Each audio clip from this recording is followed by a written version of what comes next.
Hey guys, welcome to my channel. Like many of you, I spend a lot of time online reading about strange occurrences, conspiracy theories, true crime, etc. And I figured since I spend all of this time delving into these strange and obscure topics, why not share my research with like-minded and curious individuals such as yourselves? If you find yourself in this category, please consider clicking the subscribe button down below and we can continue on this journey into insanity together.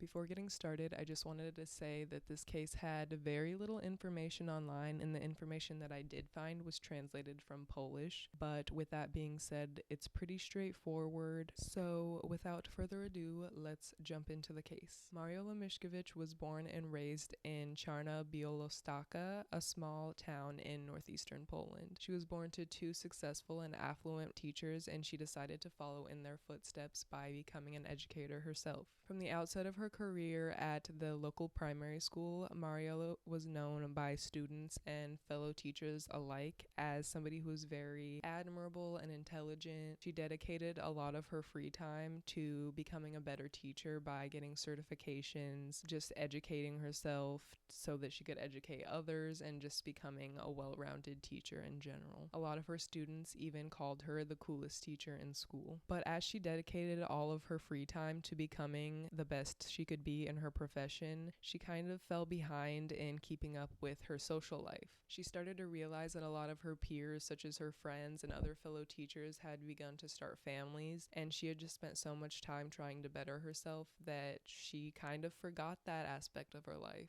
She felt really lonely at this point, although she was so successful. In 1997, all of this would change for what seemed to be the better when Mariola was attending a sporting event at the primary school that she taught at. She would become well acquainted with a man named Jerzy. Jerzy was a well-respected entrepreneur in the community. He was the chairman of the Parents' Council and father to 7-year-old Piotruś, who was a student at the school where Mariola taught. Since Jerzy was so committed to being an involved parent, Mariola had seen him around the school before, but it wasn't until this sporting event that they really got to know each other. It wasn't long before their friendship bloomed into a full-blown affair, because come to find out that Jerzy was still married to the mother of his child, and turns out 3 children, because he also had 2 grown adult daughters who were already out of the house. Despite this fact, Mariola felt that she had finally found true love at the age of 34, and she had achieved the perfect balance between her personal and professional life. However, seeing as the two lived in a very small community, it wasn't long until rumors of the affair were just flying around and everybody knew about it. Instead of being known as the well-respected teacher that she once was, people just saw her as a mistress, a homewrecker, and they let her know so. Mariola became the target of a lot of harassment in the community. People would go as far as hurling insults at her when they saw her on the street.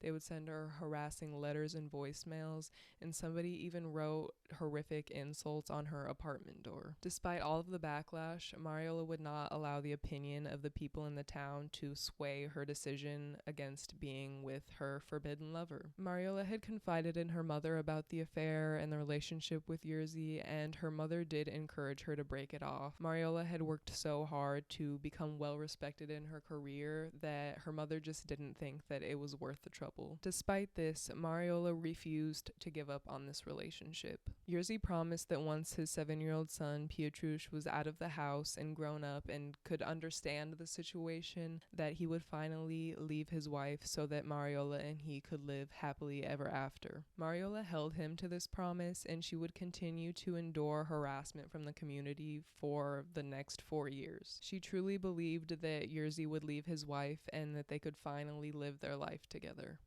However, 4 years into the affair, Jerzy would break his promise to Mariola when he abruptly broke up with her in 2001. Jerzy claimed that his son was still young and relatively far away from turning 18, and so it was important that he mend the relationship with his wife for the sake of his son. So just like that, Mariola was thrown back into a world of loneliness, but it was even worse now that she had gotten a taste of true love. Her mental health really hit rock bottom at this point. She began to completely neglect the career that she had worked so hard for, and she even attempted to take her own life twice. In her deep state of depression, Mariola got really obsessed with the idea that there was something that she could do to fix whatever broke the relationship between her and Jerzy. She just needed to figure out what it was. So on April 24th, 2001, Mariola decided to meet up with Jerzy's wife. She was convinced that if Jerzy's wife knew all of the details of the affair for the past 4 years, she might just be so disgusted that she would break up with her husband, leaving him free and single to continue his relationship with Mariola. However, despite learning all of the details,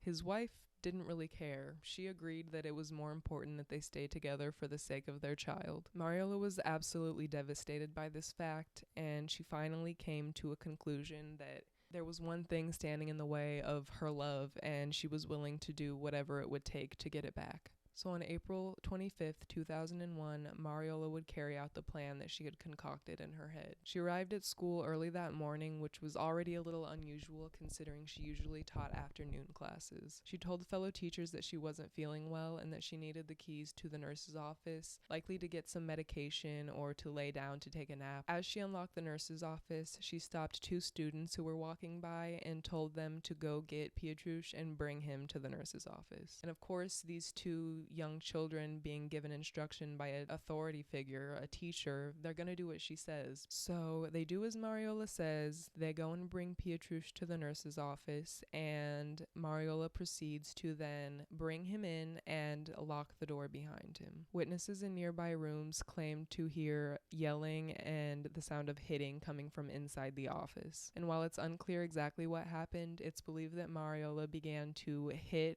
the young boy on the upper body before eventually pulling out a utility knife gifted to her by her former lover and Pietrusz's father.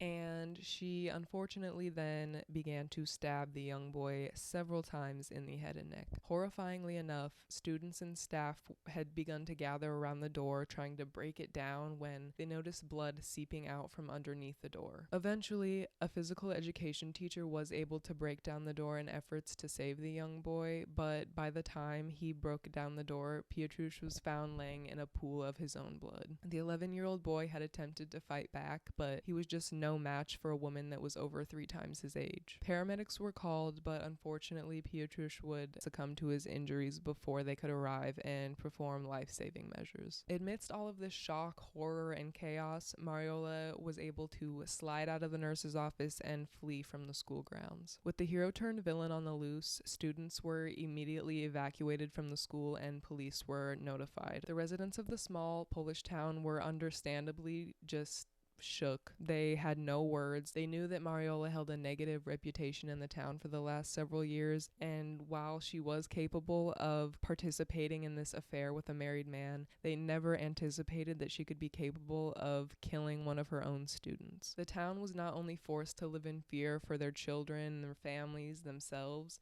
but they were also extremely angry that she was just able to slip away and that police were not immediately able to find her. They really wanted justice in the name of young Pietrusz. Approximately 200 police officers were sent out to find Mariola after she fled, and wanted posters circulated the media. She had initially fled and hid in the Kinzinska forest before heading 125 miles away into a suburb of Warsaw, where she would call her sister. She admitted to her crime, and she decided that she could either end her life or she could turn herself into authorities. She ended up revealing her location to police on April 27th. During her trial, the former teacher's defense attorney claimed that Mariola had not gone into the nurse's office that day intending to kill Pietrusz, but that he had began to insult her, and in the heat of the moment, she blacked out, lost control of her emotions. She didn't even realize that the knife was in her pocket. Now, I'm sure most of you would agree, but I don't believe this. Why do you even feel the need to bring an 11-year-old into a room to discuss the affair that you were having with his father? That seems wildly inappropriate. It really doesn't make any sense, but I digress. She admitted that the boy did not like her, understandably. I mean, this woman is getting in the way of you and your parents' marriage. Why would the young boy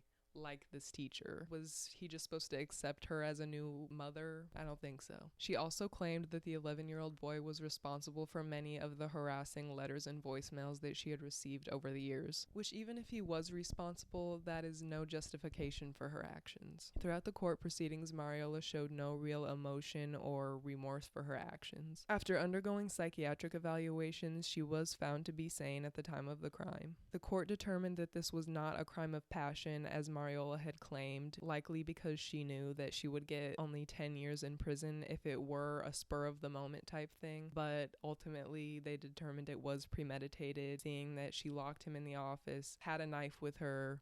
You get the picture. During the investigation, many of Mariola's former students were questioned because many of them were outside of the office and needed to provide witness statements. And some of them actually said that despite her tag as coolest teacher in school, she was actually very stern. She commanded respect, and she may have even laid her hands on some of her students. In the end, she was charged with committing a particularly cruel homicide for reasons warranting special condemnation. Despite robbing a young boy of the entire life that lay ahead of him, on February 24th, 2002, Mariola was only sentenced to 25 years in prison. She is scheduled for release in the year 2026. Following the murder of his youngest child, Jerzy felt such remorse and guilt for even starting this affair in the first place that he could not find the strength within him to even attend his son's funeral, which took place the same day that Mariola turned herself into authorities, April 27th. Jerzy placed a memorial plaque